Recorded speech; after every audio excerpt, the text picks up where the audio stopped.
జాజుల శ్రీనివాస్ తన సామాజిక వర్గం అభ్యర్థినే గెలిపించాలని కోరడం విడ్డూరంగా ఉందన్నారు బీసీ కుల సంఘాల ఐక్యవేదిక రాష్ట్ర అధ్యక్షుడు గుంజపడుగు హరిప్రసాద్. కరీంనగర్లోని జాజుల శ్రీనివాస్ గౌడ్ విలేకరుల సమావేశంలో పట్టభద్రుల నియోజకవర్గ అభ్యర్థులు ప్రసన్న హరికృష్ణను గెలిపించాలని కోరడం బీసీ సంఘం నాయకునిగా జాజులకు తగదని, బీసీ అభ్యర్థుల బరిలో ఉన్నప్పటికీ తన సామాజిక వర్గానికి చెందిన ఒకే వ్యక్తి పేరు చెప్పి గెలిపించాలని కోరడం మిగిలిన బీసీ అభ్యర్థులకు అవమానపరచడమే అవుతుందన్నారు. బీసీ ఉద్యమాలు నడిపే జాజుల శ్రీనివాస్ గౌడ్ బీసీ నాయకుడిగా చెప్పుకుని కేవలం ఒక సామాజిక వర్గానికి పరిమితమై పనిచేయడం, బీసీ వాదనను తలెత్తుకోవడం చిత్రంగా ఉందని వారన్నారు. ప్రసన్న హరికృష్ణకు మధ్యలో జాజుల శ్రీనివాస్ గౌడ్కు జరిగిన ఒప్పందం ఏంటో ప్రజలకు చెప్పాల్సిన అవసరం ఎంతైనా ఉందన్నారు. పట్టభద్రుల నియోజకవర్గానికి నోటిఫికేషన్ వచ్చినప్పటి నుండి కేవలం ప్రసన్న హరికృష్ణ కోసమే జాజుల ఇక్కడికి రావడం, సమావేశాలు పెట్టడం, వారికి మద్దతు ఇవ్వాలని కోరడం, ప్రసన్న హరికృష్ణకు ఓటు వేయాలని కోరడంలో వారికి ప్రసన్న హరికృష్ణకు జరిగిన ఒప్పందం ఏంటో ప్రజలకు తెలియచేయాలన్నారు. తన ఉద్యోగ జీవితంలో 18 సంవత్సరాలు చదువు చెప్పాల్సిన కాలేజీ పిల్లలను గాలికి వదిలేసి తన సొంత ఎజెండాను అమలు చేసి తన దృష్టంతా పుస్తకాల రచన మీదన పెట్టి కోట్ల రూపాయలు దండుకొని ఈరోజు వారు ఎమ్మెల్సీ ఎలక్షన్లోకి రావడం ప్రజలు గమనిస్తున్నారన్నారు. అక్రమంగా కోట్ల రూపాయలు సంపాదించుకుని రాజకీయాలకు వచ్చి ప్రజాసేవ చేస్తామంటే నమ్మడానికి బీసీ బిడ్డలు అమాయకులు కాదని, తెలంగాణ ఉద్యమంలో కనీసం జై తెలంగాణ అనే నినాదం చేసిన సందర్భం కూడా లేదన్నారు. అలాంటప్పుడు ఎందుకు హరికృష్ణకు ఓటేసి గెలిపించాలని ఆయన ఎద్దేవా చేశారు.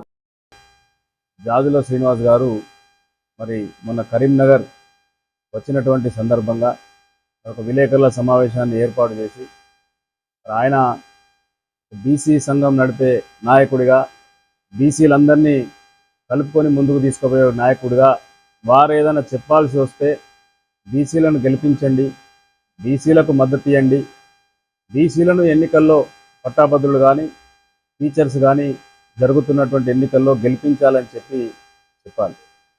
కానీ వారి వ్యవహారం అంతా కూడా పట్టాభద్రుల ఎన్నికల సమయం వచ్చినప్పటి నుండి, నోటిఫికేషన్ వచ్చినప్పటి నుండి కేవలం ఒక వ్యక్తి కోసమే మరి కరీంనగర్ రావడం, మరి తెలంగాణ అంతా పర్యటించడం, మరి వారికే మద్దతు ఇవ్వాలని చెప్పి మాట్లాడడం, ప్రసన్న హరికృష్ణను గెలిపించాలని చెప్పి వారు కోరడం, ఇది వారు బీసీ సంఘం నాయకునిగా చెప్పుకునేటువంటి జాజుల శ్రీనివాస్కు తగదని చెప్తా ఉన్నాం.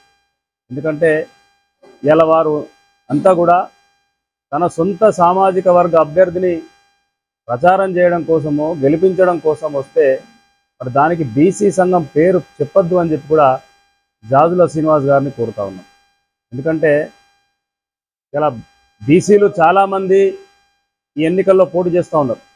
ఆయన మొన్న విలేకరుల సమావేశం సందర్భంగా చెప్పినటువంటి మాట ఏంటంటే, ఓటర్లందరూ కూడా మొదటి ప్రాధాన్యత ఓటు ప్రసన్న హరికృష్ణకు వేయాలి, మొదటి ఓటు ప్రసన్న హరికృష్ణ కేసి గెలిపించాలి, రెండో ప్రాధాన్యత రవీందర్ సింగ్కి వేయాలి, మూడోది ఇంకో అభ్యర్థికి వేయాలి, నాలుగోది ఇంకో అభ్యర్థికి వేయాలని చెప్పి ఓటర్లను కోరడం జరిగింది.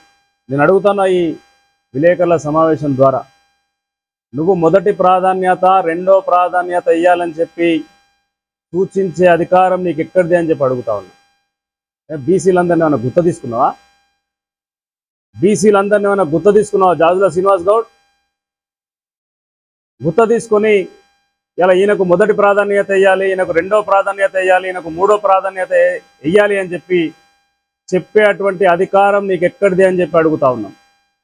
ఇలా బీసీ కుల సంఘాల ఐక్యవేదికగా జాజుల శ్రీనివాస్ గారిని సూటి ప్రశ్న ఏంటంటే, ఫలానా వ్యక్తిని గెలిపించాలి, ఈయనకు మొదటి ప్రాధాన్యత ఇవ్వాలి, ఈయనకు రెండోది ఇవ్వాలని చెప్పి సూచించే హక్కు నీకు ఎక్కడిది అని చెప్పి అడుగుతా ఉన్నాం.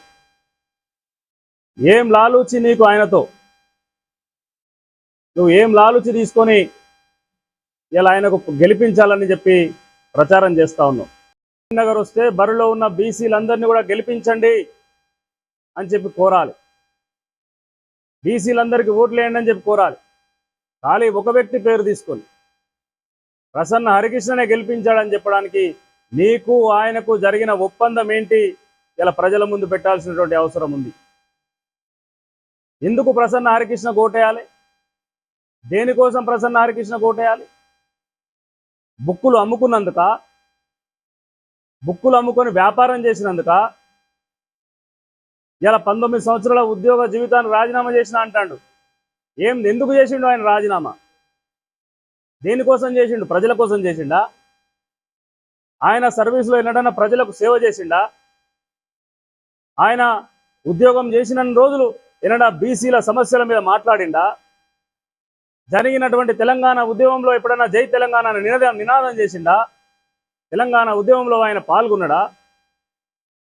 ఇలా బుక్స్ అమ్ముకొని, పుస్తకాలు అమ్ముకొని కోట్ల రూపాయలు సంపాదించి ఇలా ఎన్నికల్లోకి వచ్చి పోటీ చేస్తా అంటే, ఇలా జాజుల శ్రీనివాస్ గౌడ్ నువ్వు వచ్చి ఆయనకు మద్దతు తెలుపుతా ఉంటే నీకు ఆయనకు జరిగిన ఒప్పందం ఏంటో నువ్వు ప్రజలకు చెప్పాల్సినటువంటి అవసరం ఉంది.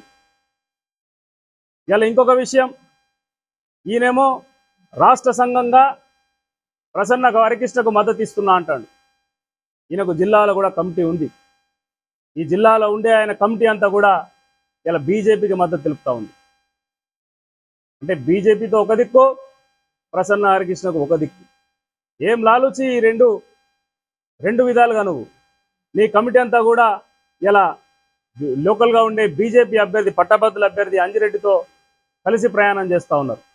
నువ్వు మాత్రం ప్రసన్న హరికృష్ణతో ప్రయాణం చేస్తూ ఉన్నారు. అంటే మీరు ఇద్దరు కూడా కుమ్మక్కై ఇక్కడ బీసీలు నిలబడితే వాళ్ళందరినీ కూడా అనగదొక్కేటువంటి ప్రయత్నం నువ్వు చేస్తున్నావు. గుర్తులేదా నీకు అని చెప్పి అడుగుతా ఉన్నావు. ఇదేనా నీ నీతి? ఇదేనా నువ్వు బీసీల గురించి చేసే ఉద్యమం? బీసీ ఉద్యమాలు నడిపే నీకు ఇది ఒక సామాజిక వర్గాన్ని పట్టుకొని ముందుకు పోవడం నీకు తగునా జాజుల శ్రీనివాస్ గౌడ్ అని చెప్పి అడుగుతా ఉన్నాం. మంచిగా చదివించడం వదిలిపెట్టి ఓ బుక్స్ రాసుకుంటూ దానికి ఒక పేరు పెట్టి ఒక 4-5 పార్ట్నర్లు చేసుకొని ఇలా కోట్ల రూపాయలు సంపాదించి ఇలా ఎన్నికలకు వస్తున్నటువంటి మాట ఆయనే చెప్తా ఉన్నాడు కదా. నేను ఇంత బుక్కులు తీసినా, ఈ బుక్ల ద్వారా ఇంతమంది చదువుకున్నారు, ఇలా చాలామంది నా స్టూడెంట్లు ఉన్నారని చెప్పి ఇలా చెప్తున్నవే. మరి నువ్వు నువ్వు పనిచేసినటువంటి కళాశాలలో చదువుకున్నటువంటి ఆ విద్యార్థులకు ఎన్నడైనా నువ్వు ఈ విధంగా సేవ చేసినవా అని చెప్పి అడుగుతా ఉన్నావు. నువ్వు 18 సంవత్సరాలు 19 సంవత్సరాలు నీ సర్వీస్ అంతా కూడా వ్యాపారమే. నువ్వు నీ నౌకరంతా కూడా వదిలిపెట్టి ఇలా బుక్స్ రాయడం మీద, దాన్ని అమ్ముకోవడం మీద దృష్టి పెట్టినావు. వదిలేసి ఇలా ఎన్నికల్లో పోటీ చేస్తా అని చెప్పి వస్తా ఉన్నావు. నీకా ఓట్లు వేయాలని చెప్పి అడిగేటువంటి హక్కు నీకు ఎక్కడిది? అసలు నీకు ఎన్నికల్లో పోటీ చేసే నైతిక హక్కే లేదని చెప్పి అడుగుతా ఉన్నాం. ఎందుకంటే నువ్వు నీ సర్వీస్ అంతా కూడా వ్యాపారం మీద దృష్టి పెట్టి అట్లా వచ్చినటువంటి డబ్బులతో ఇంకా రియల్ ఎస్టేట్ చేసుకొని ఇంకా రకరకాల వ్యాపారాలు చేసుకొని మరి ఇయ్యాలొచ్చి నేను ప్రజాసేవ చేస్తా, నేను అంతమంది విద్యార్థులను తీర్చిదిద్దినా అని చెప్పి అడుగుతాను. ఎన్నడన్నా నువ్వు ఎక్కడన్నా ఈ 18-19 సంవత్సరాలలో నువ్వు చేసినటువంటి ఒక మంచి కార్యక్రమం చూపెట్టు. నీ బుక్స్ అమ్మితే లక్షల కోట్ల రూపాయలకు అమ్ముడు పోతుంది. మరి అటువంటి వ్యాపారాన్ని వదిలిపెట్టి ఇంకా పెద్ద ప్రయోజనం ఆశించి నువ్వు రాజకీయాలకు వచ్చి మరి ఇక్కడ ప్రజల్ని అయోమయాన్ని గురి చేసి నేనేదో గెలుస్తా అని చెప్పి నువ్వు విర్రబిగుతా ఉన్నావు. కానీ నిన్నెవరు కూడా నమ్మేటువంటి పరిస్థితి లేదు. ఎందుకంటే మీరందరూ కూడా ఇప్పుడు జాజుల శ్రీనివాస్ గౌడ్ ద్వారానే తెలిసిపోతా ఉంది మీరు బీజేపీ కుమ్మక్క అయిపోయినరని. ఎందుకంటే నీ కమిటీ, జిల్లా కమిటీ ఏమో బీజేపీ అభ్యర్థికి ప్రచారం చేస్తూ ఉంది, నువ్వేమో వచ్చి ప్రసన్న హరికృష్ణకు ప్రచారం చేస్తూ ఉన్నావు. ఏంది మీ ఇద్దరి మధ్యలో ఉన్నటువంటి సాన్నిహిత్యం? అది ప్రజలకు తెలియజేయాల్సినటువంటి అవసరం ఉంది. అదేవిధంగా ఓటర్లను కూడా కోరుతా ఉన్నాం, వీళ్ళు చెప్పేటువంటి దయచేసి మాటలు నమ్మకండి. రానున్నటువంటి రోజుల్లో మీరందరూ కూడా వీళ్ళు చేసేటువంటి మోసాలకు బారిన పడొద్దని చెప్పి మీరుగా వీళ్ళు చేసేటువంటి మోసాలను గ్రహించి రానున్నటువంటి రోజుల్లో వీళ్లకు ఖచ్చితంగా బుద్ధి చెప్పండి అని చెప్పి పట్టాభద్రులందరూ కూడా విజ్ఞప్తి చేస్తా ఉన్నా.